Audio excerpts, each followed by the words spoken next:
ఓం శ్రీ గురుభ్యో నమః. ఆగస్టు మాసంలో ద్వాదశ రాశుల యొక్క ఫలితాలు ఏ విధంగా ఉన్నాయో తెలుసుకుందాం. ద్వాదశ రాశుల యొక్క ఫలితాలు తెలుసుకునే ముందు ముఖ్యంగా మనకి ఏ గ్రహాలు ఏ రాశుల్లో ఉన్నాయో తెలుసుకుందాం. శుక్ర గురువులు మిథున రాశిలో సంచారం చేయటం, ఆగస్టు 21వ తారీఖున మరి శుక్రుడు కర్కాటక రాశిలోకి సంచారం చేయటం, అలానే రవి బుధులు కర్కాటక రాశిలోకి సంచారం చేయటం, అలానే ఆగస్టు ద్వితీయార్థంలో రవి సింహరాశిలోకి సంచారం చేయటం, అలానే సింహంలో కేతువు, కన్యలో కుజుడి యొక్క సంచారం, అలానే రాహు కుంభరాశిలోను, అలానే మనకి 137 రోజుల పాటు శని వక్రగతిలో ఉంటాడు. ఈ వక్రగతిలో ఉండటం వల్ల మరి శని వక్రగతిలోకి వెళ్ళటం వల్ల కూడా ఫలితాలు అనేవి మారిపోతాయి. శని మీనరాశిలో ఉన్న ఆ మీనరాశిలోనే వక్రస్థితి పొందటం వల్ల వివిధ రాశుల యొక్క ఫలితాలు మారుతూ ఉంటాయి. సహజంగా ఇక్కడ ఎలా ఉంటుందంటే, గురువు అతిపెద్ద గ్రహాలైన గురువు శుక్రుడు గ్రహాలని మనం ఒకసారి పరిశీలన చేస్తే, గురువు ఎవరి రాశి నుంచి అయినా కూడా 2, 5, 7, 9, 11 స్థానాలు సుఫలితాలను ఇవ్వటం, శుక్రుడు 1, 2, 4, 5, 8, 9, 10, 11 స్థానాలు సుఫలితాన్ని ఇచ్చే అవకాశం అనేది ఖచ్చితంగా ఉంటుంది. 8వ స్థానం 9, 11 స్థానాలు సుఫలితాన్ని ఎక్కువగా ఇస్తుంది. అలానే ప్రతి గ్రహం కూడా వాళ్ళ రాశి నుంచి ఒక్కొక్క ఫలితం అనేది ఇస్తుంది. అలానే కుజుడు, రాహు, కేతువు, శని 3, 6, 11 స్థానాల్లో సుఫలితాలను ఇవ్వటం, అలానే 2, 4, 6, 11 స్థానాల్లో కూడా బుధుడు మంచి ఫలితాలను ఇచ్చే అవకాశం ఖచ్చితంగా ఉంటుంది. ఈ ఫలితాలన్నీ కూడా గోచారీత్యా చెప్పబడ్డాయి కాబట్టి ఈ ఫలితాలన్నీ కూడా మనం చక్కగా చూసుకుని ముందుకెళ్ళినట్లయితే ఏ విధంగా ఉండబోతుంది, ఆగస్టు నెలలో ద్వాదశ రాశుల యొక్క ఫలితాలు ఏ విధంగా ఉంటుంది, ఎలాంటి పరిహారాలు చేసుకోవాలి, ఎలాంటి పరిహారాలు చేసుకోవటం వల్ల అద్భుతమైన రిజల్ట్స్ వస్తాయి అనేది మనం ఒకసారి తెలుసుకుందాం. ధనస్సు రాశి వాళ్ళకి ఏ విధంగా ఉండబోతుంది. రాస్యాధిపతి చతుర్థాధిపతి అయిన గురువు 7వ స్థానంలో ఉండటం వల్ల వివాహ ప్రయత్నాలు సఫలీకృతం కావటం, అనుకున్న సంబంధాలు మంచి సుసంపన్నమైన కుటుంబం నుంచి కానీ, అలానే మంచి గౌరవప్రదమైన కుటుంబము నుంచి అబ్బాయి కానీ అమ్మాయి కానీ రావటం, వివాహ సంబంధాలు కలిసే అవకాశాలు ఎక్కువ ఉంటాయి. ఆర్థిక పరంగా లావాదేవీలు బాగా పుంజుకుంటాయి. ఆర్థిక పరంగా వ్యాపారాలు చేసుకోవటం, అలానే నూతన ఉద్యోగాలకి వెళ్ళటం, ప్రమోషన్లు వచ్చే అవకాశాలు బాగా ఎక్కువ ఉంటాయి. అంటే అన్నిటా విజయం, సర్వత్రా విజయం లభించే అవకాశాలు ఎక్కువ ఉంటాయి. ఎందుకంటే రాస్యాధిపతి చాలా అద్భుతంగా ఉన్నారు, కేంద్రాల్లో ఉండటం. ఆ రాస్యాధిపతి ధనస్సు రాస్యాధిపతి అయ్యాడు, అలానే చతుర్థాధిపతి కూడా గురువు అయ్యాడు కాబట్టి చాలా మేలు జరిగే అవకాశాలు ఎక్కువ ఉంటాయి. గురుబలం అనేది బాగా ఎక్కువ ఉంటుంది. ఇన్ఫర్టిలిటీ ఇష్యూస్, సంతానం లేని వారికి కూడా సంతానం కలిగే అవకాశం అనేది ఖచ్చితంగా ఉంటుంది. ఇది ఒక శుభవార్త అంటాం మనం. అలా గురువు చాలా అద్భుతంగా మేలు చేసే అవకాశం ఖచ్చితంగా ఉంటుంది. అలానే తృతీయంలో రాహు విదేశాలకు వెళ్ళటం ఒకటి, అన్నదమ్ముల మధ్యలో కొంత అనుబంధాన్ని పెంచటం, అలానే తల్లిదండ్రుల యొక్క ఆస్తులు పంపకాలు జరగటం, ఫైనాన్షియల్ పరంగా డెవలప్మెంట్ ఉండటం, ఉద్యోగం చేస్తున్న వ్యక్తులు ఎవరైతే ఉంటారో కంపెనీ ద్వారా విదేశాలకు వెళ్ళే అవకాశాలు ఖచ్చితంగా ఉంటాయి. అంటే ఎలాంటి ప్రాబ్లమ్స్ లేకుండా వాళ్ళు ముందుకు వెళ్ళే అవకాశం ఖచ్చితంగా ఉంది. సో రాహు బాగున్నాడు, ఇక్కడ గురువు బాగున్నాడు, వెరీ క్లియర్ అది. మిగతా గ్రహాలు ఎలా ఉన్నాయి. ధనస్సు రాశి వాళ్ళకి చతుర్థంలో శని ఉండటం వల్ల మనం అర్ధాష్టమ శని అంటాం. శని వక్రగతిలోకి వెళ్ళాడు కాబట్టి మనం కొంత ఉపశమనం లభించినట్టు, అంటే ఆరోగ్యపరంగా అనుకూలంగా ఉంటుంది అని అర్థం. సోదరుల మధ్యలో అనుబంధ బాంధవ్యం పెరిగి మ్యూచువల్ అండర్స్టాండింగ్, కరెక్ట్ బాండింగు, సోదరులే కాదు అబ్బాయిలు అమ్మాయిలు అక్కా చెల్లెలు ఉండొచ్చు, అన్నా చెల్లెలు ఉండొచ్చు, వీళ్ళ మధ్యలో అన్యోన్యంగా బాగా ఉండే అవకాశాలు ఎక్కువ ఉంటాయి. ఆరోగ్యం కూడా గతం కంటే కూడా కొంత కుదుటపడే అవకాశాలు ఎక్కువ ఉంటాయి. కాబట్టి శని బాగున్నాడు, రాహు బాగున్నాడు, గురువు బాగున్నాడు. ఈ 3 గ్రహాలు అనేవి అత్యద్భుతంగా బాగా ఉన్నాయి చెప్పుకోవచ్చు. అలానే మిగతా గ్రహాల యొక్క విషయాన్ని మనం చూసుకునేటట్టయితే 7వ శుక్రుడు కొద్దిగా మేలు చేస్తాడు, పరిపూర్ణంగా మేలు చేయటం కాదు. ఏదో బంగారు ఆభరణాలు, లగ్జరీగా ప్రవర్తన చేయాలి, లగ్జరీగా ఉండాలనుకుంటారు, కానీ కొంత ఆలస్యం జరిగే అవకాశాలు ఎక్కువ ఉంటాయి. ఏదో వస్తువులు అంటే కాస్మెటిక్స్ సంబంధించిన వస్తువులు కానీ, బ్యూటిఫుల్ సంబంధించిన వస్తువులు కానీ, అలానే చెట్లు కానీ, పూల మొక్కలు కానీ, అలా బంగారు ఆభరణాలు, దుస్తులు, ఇలాంటివి కొద్దిగా లేట్ అయ్యే అవకాశాలు ఎక్కువ ఉంటాయి. సమయాభావం పట్టే అవకాశాలు ఎక్కువ ఉంటాయి. కాబట్టి కొంత ఆందోళన చెందకుండా ఉండటం చాలా మంచిది. దాని తర్వాత అష్టమంలో రవి యొక్క సంచారం, భాగ్యాధిపతి అయిన రవి అష్టమంలో ఉండటం వల్ల ఎలాంటి పెద్ద ఇబ్బందులు లేవు, ఆందోళన చెందాల్సిన పని లేదు. ఉద్యోగంలో కొద్దిగా సమస్యలు, చిన్న చిన్న సమస్యలు వస్తాయి, త్వరితగతిన అవన్నీ కూడా పరిష్కార మార్గదిశలో ఉంటాయి, పరిష్కారం అయిపోతాయి, ఏం ప్రాబ్లం లేదు.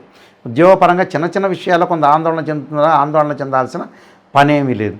దాని తర్వాత సప్తమాధిపతి దశమాధిపతి అయిన బుధుడు అష్టమంలో ఉన్నాడు. ఈ అష్టమంలో ఉండటం వల్ల ఏం జరుగుతుంది అనంటే, వ్యాపారం అనేది చెయ్యొచ్చు, కానీ ఇన్వెస్ట్మెంట్ అనేది తక్కువ చేయాలి. అలానే ఇన్వెస్ట్మెంట్తో పాటు భాగస్వామి వ్యాపారం ఎవరైతే ఉంటారో తన కొలీగ్స్ కానీ పార్ట్నర్షిప్ వాళ్ళతో మటు కొంత జాగ్రత్తగా ఉండాలి. తొందరపడి నమ్మటం అనేది మంచిది కాదు. మీరు ఎట్టి పరిస్థితుల్లో కూడా వాళ్ళని నమ్మకుండా ఉండటమే మంచిది.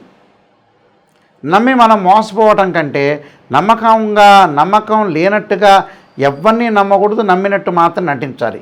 ఇలాంటి శ్లోకాన్ని మీరు నేను చెప్పిన విషయాన్ని గ్రహించి ముందుకెళ్ళటం మంచిది.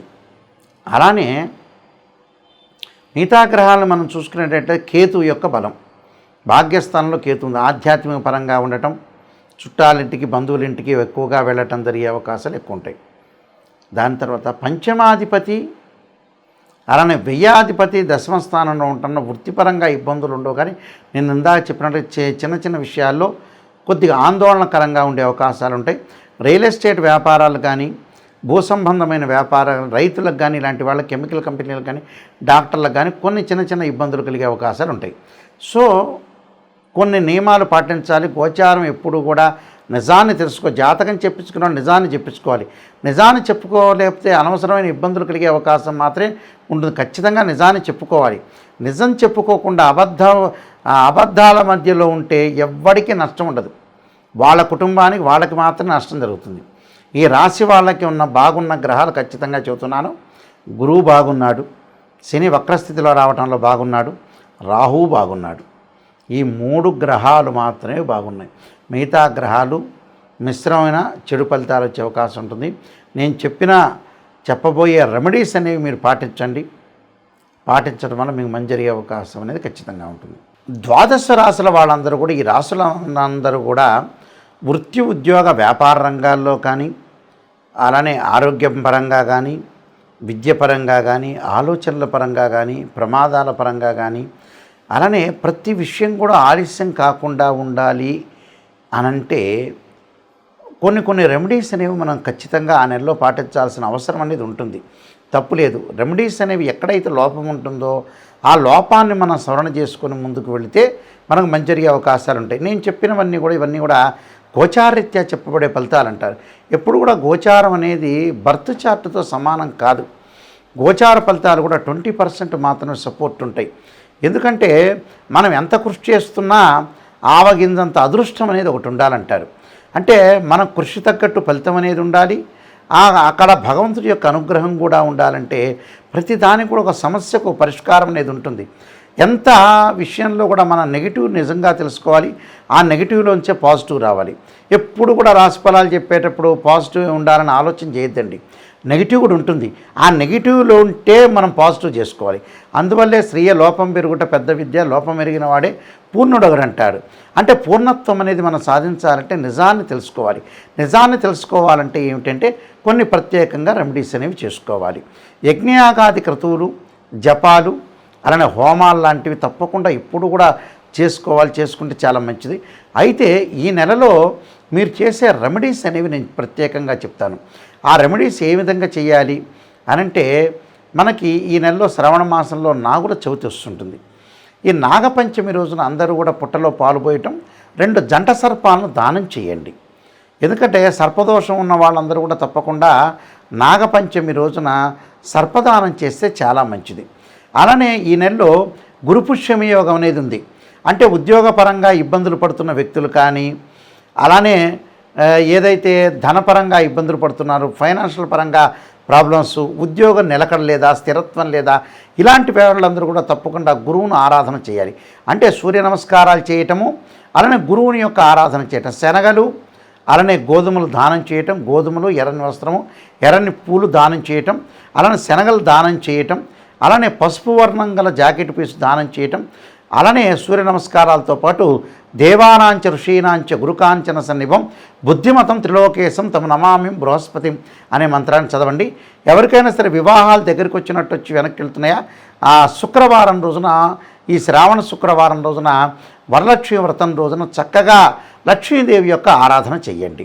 అలానే మహాదేవే చ విష్ణుపత్ని ధీమే తన్నో లక్ష్మీ ప్రచోదయాత్ అనే మంత్రాన్ని ఆ శుక్రవారం రోజున తప్పకుండా బొబ్బర్లు, అలానే ఎల్లో కలర్ పీసు, అలానే బ్రాహ్మణుడికి దానం చేయండి. దానం చేయటం, అలానే ఆ రోజున వీలైతే కన్యాపాశుపతాస్త్రం, వరపాశుపతాస్త్ర రుద్రాభిషేకం లాంటివి చేసుకోండి. ప్రమాదాలు జరుగుతున్నాయా, మరి కుజుణ్ణి శనిని ఆరాధన చేయండి. ఈ శ్రావణ శనివారం రోజున తప్పకుండా శని ప్రదక్షిణాలు చేసి నీలాంజన సమాపాతం రవిపుత్ర యమాగ్రజం ఛాయామార్తాండ సంభూతం తం నమామి శనిశ్చరం అనే మంత్రాన్ని చక్కగా చదువుకోండి. అలానే అంగారకుడి యొక్క ఆరాధన శ్రావణ మంగళవారం రోజున తప్పకుండా వాళ్ళ ఆరాధన చేయాల్సింది ఏంటంటే సుబ్రహ్మణ్య స్వామి యొక్క ఆరాధన. తత్పురుషా విదే మహాసేనాయ ధీమే తన్నో షణ్ముఖ ప్రచోదయాత్ అనే మంత్రాన్ని మంగళవారం రోజున రాహుకాలంలో దీపం పెట్టండి. మనసుకు శాంతి లేదా, మీరు శ్రావణ మాసంలో వచ్చే సోమవారం రోజున చంద్రుణ్ణి ఆరాధన చేయండి. ఎలాగా, ఇంటిలో కూర్చొని చంద్రగాయత్రి మంత్రాన్ని చదవండి. క్షీరపుత్రాయుధి అమృతతత్వాయ ధీమే తన్నో చంద్ర ప్రచోదయాత్.